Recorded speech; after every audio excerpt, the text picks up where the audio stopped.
Hello there, Vic Benedict here. We're playing Gears of War 4 on the Series X, and this is my insane difficulty guide and walkthrough. We're currently on Act 3-4. It is entitled Do Not Go Gentle. So this is a quite difficult chapter, in fact. It has some arduous fights, to say the least. Now, I am inheriting a long shot. The long shot is also a pickup coming up on a fight that I think follows this fight. So it's not mandatory that you have this weapon, but it can help. So if you don't have it, no need to worry. There is a pickup for it coming up on the fight that follows this one, and another one downstairs, both of which are on the same checkpoint. So on some of these encounters, you're going to notice that the drones, in their typical fashion, will be charging you at full tilt, bent on placing one finger on you essentially and killing you. And that's just how they work. And on this section, it's really going to become a problem because of piss poor cover in at least one instance that's kind of egregious, and which definitely took me longer than the double Pouncer and Juvies fight. And the thing was, I did it twice, but both times that I did it, there was some problem with the video. It was corrupted both times, so it was like some force out there was not wanting me to do it. So luckily, the third time was a charm, and I was able to make it work on the third time. But you know how it goes. You have such what you perceive as such really good runs, and then you have to settle for less coming back because you start experiencing apathy and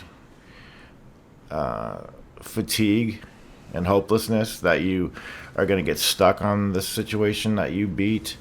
And I do know that I had a lot more better of a performance on at least one of the encounters that it no longer exists.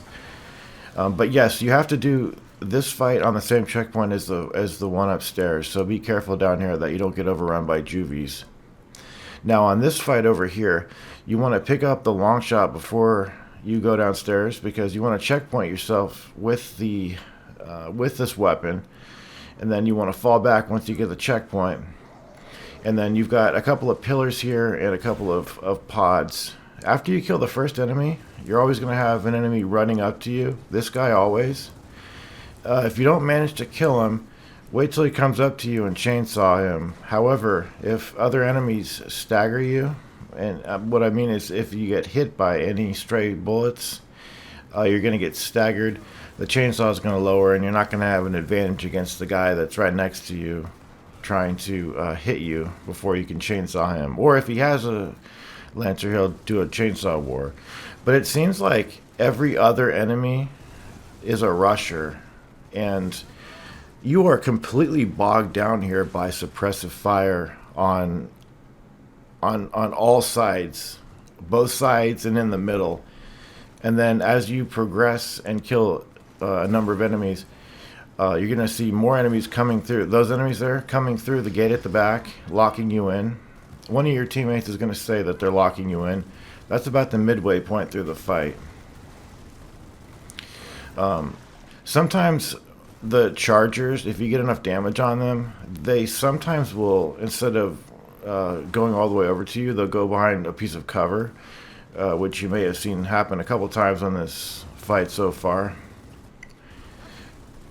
But at this point, though, you really should focus less on using your long shot because there are two snipers in the rear that can one shot you. And if you're trying to take your time using long shot, zooming in and trying to get a nice headshot and light it up all nice, you might find yourself getting put down instantly during all your vacillations and attempts at getting a headshot. So what I would recommend is just to switch to the Lancer, because you could see everybody while you're firing it. And just watch out for the yellow lights of those snipers, because as cruel as the snipers are, I would not say that they're unfair. They give you ample warning that they're going to shoot you, just like the torque bow enemies. And if you fail to heed to that warning, there's a chance that you can get killed. A good chance that you can get killed. So when you've noticed everybody has stopped charging you and there's no more enemies left in the middle or the left and right, what's probably the situation is that you've just got 2 of the snipers left. And this really does come down to luck, and it's unfortunate. I wasn't able to find a better spot than this. I tried going back by the door, but there's no cover back there. It works a little bit, but with no cover, it can be a real bad situation for you. So I do believe that we've taken care of everybody. And sometimes these difficult fights, it's strange, they end really abruptly. And you're just sitting there wondering, well, how did that happen? How did that wrap up so nice and neatly, with a pretty bow on it and cherry on top of the ice cream, so to speak? Like, how did that happen? It just happens. It's a reward for you slaving over it for many hours. And it really didn't take me many hours. It took a goodish hour, but I did have those other attempts where I had done the fight, but the video was corrupted. Yeah, so it was really unfortunate. This next fight up here is a nice battle. It's kind, and it's much less bullshit than the previous fight. You are going to have 2 torque bow enemies at the rear of the room, and there's also going to be some juvies. I'm going to attempt to seal up a nest real quick because I want this fight to last as short as I can have it last. So I am going to take a risk and seal that nest. It's not difficult for the enemies while you're in the process of doing what I just did to snipe you with a torque and instantly put you down. But what can you do? This is all I'm saying, and it is, I would say, harder than Inconceivable. But the bottom line about the whole argument about what's harder, Insane or Inconceivable, Insane is harder overall, but there are parts on Inconceivable that are harder on Insane. I think that's a good way to put it. So these 2 over here are the ones with the torques. So you might notice that I have the Gnasher. The Gnasher is going to help me with the juvies, and the torque bow is going to help me with the pouncers, because that fight's coming right up next.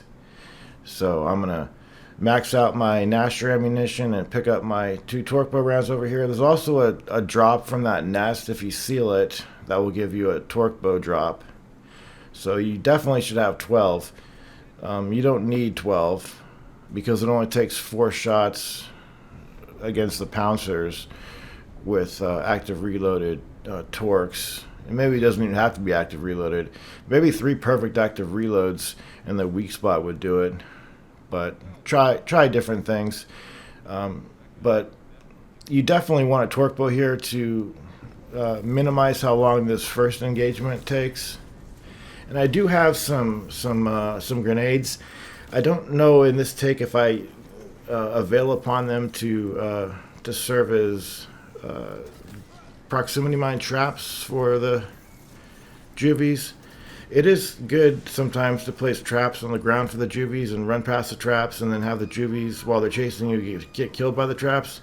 But if you're putting too many traps out, you could accidentally blow yourself up. If an enemy is running too closely to you and he blows himself up, he'll blow you up too. You can't blow yourself up just by running next to them. But if you're having a hard time deciding on a decent weapon against this enemy, the Gnasher is really helpful. If you don't have the Gnasher coming into this fight, there is a Gnasher against one of the walls in this room. But since I knew that it was so helpful last time, when I was doing this fight, I decided to already have it and max out the ammo for it. And try not to blind fire too much with this weapon. Try to aim and get these guys put down as fast as possible. There's 2 waves of the juvies, and then depending how quickly you kill the juvies will dictate how much overlap you have with juvies and the second pouncer. So you want as little overlap as you possibly can with those 2 creatures, or monsters, I guess might be a better word. But try to stay on one side of the room if you can manage it. Let the juvies come to you. The teammates, excuse me, teammates do a fairly good job of holding their own. Accidentally shot my teammate there, it looks like. But once the juvies are all cleared up, you want to take care of the second pouncer, and he has the same HP that the first pouncer had, but he's harder because you're psyched out at this point. You don't want to mess up, and your nerves. I have a tendency towards nerves myself, and in a situation like this, they can definitely go haywire.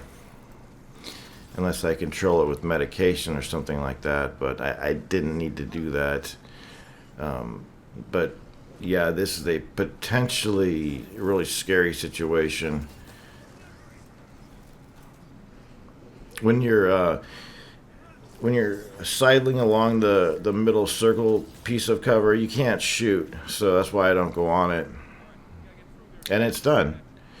It's a pretty brief fight. It's even briefer on Inconceivable. Because, of course, enemies take less damage before they're killed. There's the shotgun that I mentioned, if you don't have one coming into this stage. I found that I just have better luck with the shotgun than with, like, the Lancer. If you have a Retro Lancer, maybe employ that. But when you're in the middle of a group trying to melee hit juvies, sometimes it just results in your death. Now be really careful down here because, excuse me, I'm very sorry about that. Be careful, you don't get a checkpoint quite yet. You're going to get one any second, but until that checkpoint is visible on the screen there, if at any point you reset the checkpoint, before that, you're going to have to start that previous fight over that you just did. That's really difficult. Okay, so I'm going to do a similar thing that I did earlier in the walkthrough where there was a path selection. So on my Inconceivable guide, I went to the left. So on my Insane guide, I'm going to go to the right.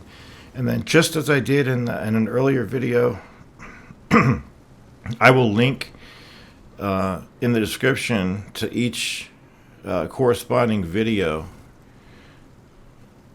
so that you can be served by both paths, and I won't have to put both paths in the walkthrough in one video. And I only do that.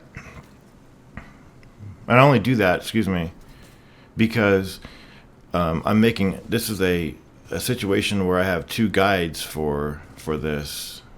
Like with Gears of War 3, I only had 1 guide, so I had to do all the paths, and the same goes for the other things. Up here, though, you have 2 torque bow enemies and one Theron with a Lancer. So stock up on your torques, pick up the Lancer, and then proceed. This is the easier of the paths, by the way. And so come on down here now. When I say easier of the 2 paths, take that with a grain of salt, because there is a second fight over here that added to the first fight makes this not that easy of a path. It's just that the other path is quite difficult. You have fewer advantages as far as being topmost on this part and having an advantage having the upper playing field, so to speak. Fortunately, these guys really don't rush. I've never seen these guys like come over to where I am, drop down, and try to melee me or anything. They kind of do their own thing, which is a blessing. So just take care of everybody that you possibly can. Use torques if you can. I'm just going to be liberal with my torques. Actually, liberal to the point where I'm not even going to use them. Because I thought the next chapter was Origins, but it's actually not Origins. It's that chapter where it's a Horde-like chapter and you defend stuff. So, and the reason I want to take a torque bow into Origins is because there's an ultra heavy, and the best way to deal with him is to pop him in the head with a torque. But there will be time enough to get a torque, and that there's an opportunity to get a torque, so you don't have to bring anything anywhere. So don't worry about a single thing. Your Uncle Buck is here to take care of you. All right, so drop on down over here, and we have one more fight before we exit this chapter. How do you feel about this chapter? Because this is a difficult chapter. It truly is.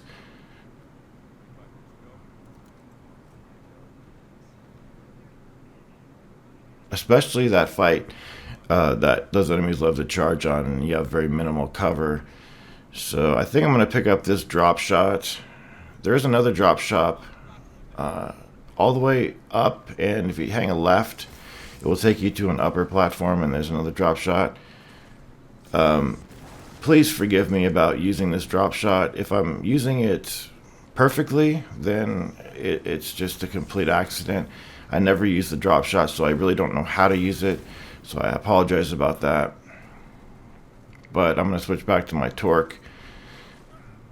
The drop shot was just for a little diversion, little variety. I don't care for the weapon. Okay, so when you come up here, there's a nest hole that spawns. You can shoot it with a torque bow and seal it, or you can use frags. But be careful, because at or about this point, there will be some snipers, at least one, that can take your head off rather quickly, as he just did to me a second ago when I was playing this, and I was unmanned and embarrassed. Well, not embarrassed, but just unmanned and upset, I guess. And ruining this fucking game, calling it Gay of War 4 all over again. Or whatever the trend is now to call these games. So be careful. You can tell by the line of the gun, the after image of the bullet, if it's a snipe round. But it looks like this guy's up here. And what was in that hole? Was it a torque? Can't remember. But once you kill this guy, you won't get a chance to go back and loot. All you'll have to do now is just to watch the screen bleed out. So I will see you in 3-5. And until we both see each other there, let's promise that we'll both, until then, keep taking care of ourselves, and for everybody else, take care of yourselves as well, and continue to be as healthy as you possibly can in these uncertain times. And until I see you again, figuratively, of course, please take care